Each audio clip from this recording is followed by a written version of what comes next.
মুখ্যমন্ত্রী মমতা ব্যানার্জির শব্দ চয়ন নিয়ে এবার সতর্ক করলেন হুগলির বিজেপি প্রার্থী লকেট চ্যাটার্জি। রামনবমীতে অশান্তি প্রসঙ্গে বলতে গিয়ে তিনি বলেন, মুখ্যমন্ত্রী রামনবমী নিয়ে যা বলেছেন তা নিয়ে ভাবার সময় এসেছে। উনি বলেছেন রামনবমীর দিন অশান্তি, এই শব্দটা উনি ব্যবহার করেছেন। এই কথাটা রামনবমীতে আসবে কেন? কেউ এমন ঘটনা কেন ঘটাবে?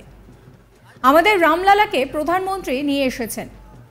মুখ্যমন্ত্রীর এই শব্দের আমি বিরোধিতা করছি। ওনার উচিত এই শব্দ ফিরিয়ে নেওয়া। আপনাদেরকে শোনাবো কি বলছেন লকেট চ্যাটার্জি।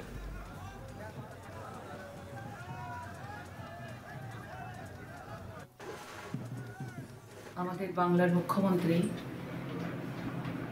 রামনবমীকে নিয়ে যে ধরনের শব্দ উচ্চারণ করেছেন, আমার মনে হয় আমাদের সকলের ভাববার টাইম এসছে। অনেক দিন ধরেই আমরা রামনবমীর মিছিল নিয়ে অনেক কুকথা শুনি, অনেক কিছু বলে। মুখ্যমন্ত্রী নিজের মুখে জয় শ্রীরাম বললেই উনি ওটাকে গালি বলতেন, রাস্তা দিয়ে গাড়ি থেকে নেমে যেতেন।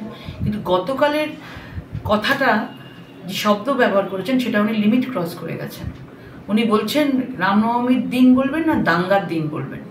মানে আমাদের জয় শ্রীরাম এবং শ্রীরামচন্দ্রকে নিয়ে যে রামনবমী আমরা সকলে হিন্দু সনাতনীরা যারা রামনবমী পালন করবার জন্য নিজেদের প্রত্যেকের বাড়িতে, প্রত্যেকের সমাজে বিভিন্ন জায়গায় যে রামনবমী পালন হচ্ছে সেটাকে উনি অপমান করছেন। তার মানেটা কি?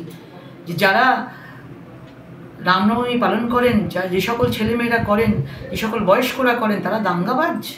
মানে দাঙ্গা কথাটা রামনবমীতে আসবে কেন?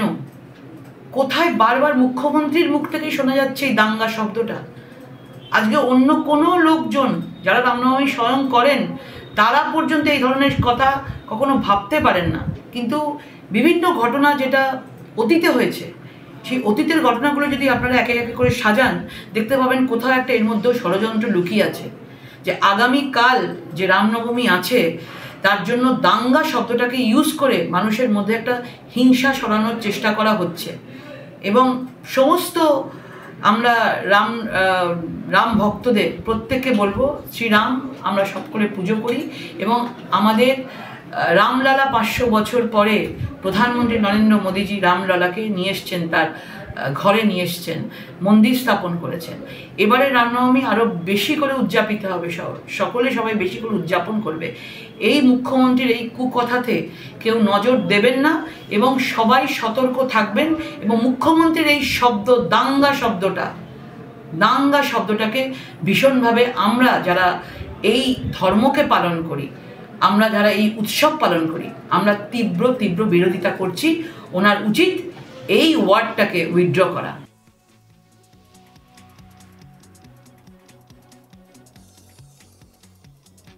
হুগলির ধনেখালিতে বিজেপি প্রার্থী লকেট চ্যাটার্জির নেতৃত্বে রামনবমীর আগেই রাম সীতা লক্ষণ সেজে আয়োজিত হয় রামনবমীর বর্ণাঢ্য শোভাযাত্রা। ধনিয়াখালী থেকে কানা নদী হয়ে মদনমোহন তলা পর্যন্ত হিন্দু জাগরণ মঞ্চের পক্ষ থেকে রামনবমীর শোভাযাত্রার আয়োজন করা হয়। কিন্তু মুখ্যমন্ত্রী মমতা বন্দ্যোপাধ্যায়ের যে মন্তব্যকে কেন্দ্র করে এত বিতর্ক, সেই বক্তব্যও আপনাদেরকে একবার শোনাবো। আমি সংখ্যালঘু ভাই বোনদের বলবো, যদি দেখেন স্লোগান দিচ্ছে 17 তারিখ, ওটা ওদের দাঙ্গা করার দিন, আমি মনে করি ওটা মানুষের সম্মানের দিন হোক, ঐক্যের দিন হোক। গালাগালি দিলেও মাথা ঠান্ডা করে আল্লাহর নামে প্রে করবেন, ওদের বিদায় চাইবে।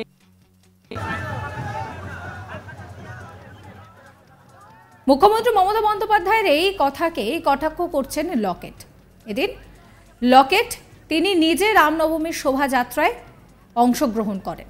প্রভু শ্রীরামকে পূজা মণ্ডপে প্রাণ প্রতিষ্ঠা করতে শ্রীরামের মূর্তি নিয়ে কানা নদী থেকে মদন মোহন তলা পর্যন্ত শোভাযাত্রা বের করা হয় হিন্দু জাগরণ মঞ্চের তরফ থেকে। এই কর্মসূচিতে উপস্থিত ছিলেন লকেট চ্যাটার্জি ছাড়াও হুগলি জেলা বিজেপির সভাপতি তুষার মজুমদার সহ অন্যান্য নেতৃত্ব। আর এরপরই এমন মন্তব্য করেছেন লকেট। প্রসঙ্গত সোমবার শিলিগুড়িতে রামনবমীর অনুষ্ঠান নিয়ে সাংবাদিক বৈঠক করে বিজেপি নেতারা। এই বৈঠকে উপস্থিত ছিলেন শিলিগুড়ির বিধায়ক শঙ্কর ঘোষ, ডাবগ্রাম ফুলবাড়ির বিধায়িকা শিখা চ্যাটার্জি, ফাঁসি দেওয়া ব্লকের বিধায়ক দুর্গা মুর্মু, মাটিগড়া সেখানকার বিধায়ক আনন্দময় বর্মন। সেখানে বিজেপি বিধায়ক শঙ্কর ঘোষ বলেন, মুখ্যমন্ত্রীর এই ধরনের মন্তব্য খুবই অগণতান্ত্রিক। এবার তিনি রামনবমীতে অশান্তি লাগাবেন বলে আমাদের আশঙ্কা, আর অশান্তি লাগলে তিনি নিজের ব্যর্থতা ঢাকতে চেষ্টা করবেন। সেই জন্য আমরা নির্বাচন কমিশনের কাছে আবেদন করব। এখনই রাজ্যে কেন্দ্রীয় বাহিনী রয়েছে, রামনবমীর দিন যাতে কোনো অপ্রীতিকর ঘটনা না ঘটে সেই জন্য নির্বাচন কমিশন যাতে নিরাপত্তার ব্যবস্থা করুক, সেই বিষয়টা তিনি বলেন। আপনাদের শোনাবো সেদিন শঙ্কর ঘোষ কি বলেছিলেন। রাম সুশাসনের নিদর্শন, আর বর্তমান রাজ্যের মাননীয় মুখ্যমন্ত্রী শ্রীমতী মমতা ব্যানার্জি তিনি হচ্ছেন কুশাসনের প্রতীক। তা সুশাসন যিনি করেছেন, প্রতিষ্ঠা করে দেখিয়ে দিয়েছেন, তার প্রতি শ্রদ্ধা জ্ঞাপন করা এবং রামনবমী প্রতি বছর যেভাবে উৎসবের আমেজে পালিত হচ্ছে তা দেখে তিনি ভীত হয়ে পড়ছেন।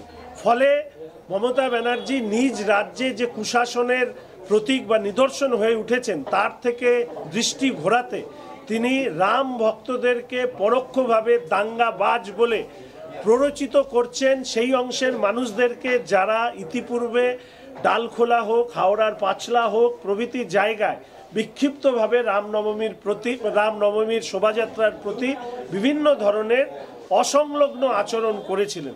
ফলে আমরা রামনবমীর প্রাক্কালে একদিকে যেরকম রাম ভক্তদের সাথে দাঁড়িয়ে এই রামনবমীর মিছিল, যে বছর রাম মন্দির প্রতিষ্ঠা হয়েছে বা রামের প্রাণ প্রতিষ্ঠা হয়েছে সেই বছরে যে মিছিলে যোগদান করবার জন্য একদিকে যেরকম আনন্দে অধীরভাবে অপেক্ষা করছি, আরেকদিকে মাননীয় মুখ্যমন্ত্রী তিনি যেভাবে রাম ভক্তদেরকে দাঙ্গাবাজ হিসাবে চিহ্নিত করছে তার প্রতিবাদ করছি এবং পাশাপাশি নির্বাচন কমিশনের কাছে আহ্বান এবং অনুরোধ রাখছি, যেহেতু মডেল কোড অফ কন্ডাক্ট চালু হয়ে গেছে, প্রশাসনিক দায়িত্ব নির্বাচন কমিশনের উপরে রয়েছে, এই রামনবমীর শোভাযাত্রা যাতে সুন্দরভাবে পালিত করে বা পালিত হয় এই ব্যাপারে যথেষ্ট সুরক্ষা যাতে থাকে, প্রয়োজনে সাধারণ পুলিশ প্রশাসনের পাশাপাশি কেন্দ্রীয় বাহিনীর উপস্থিতি যদি তারা মনে করে।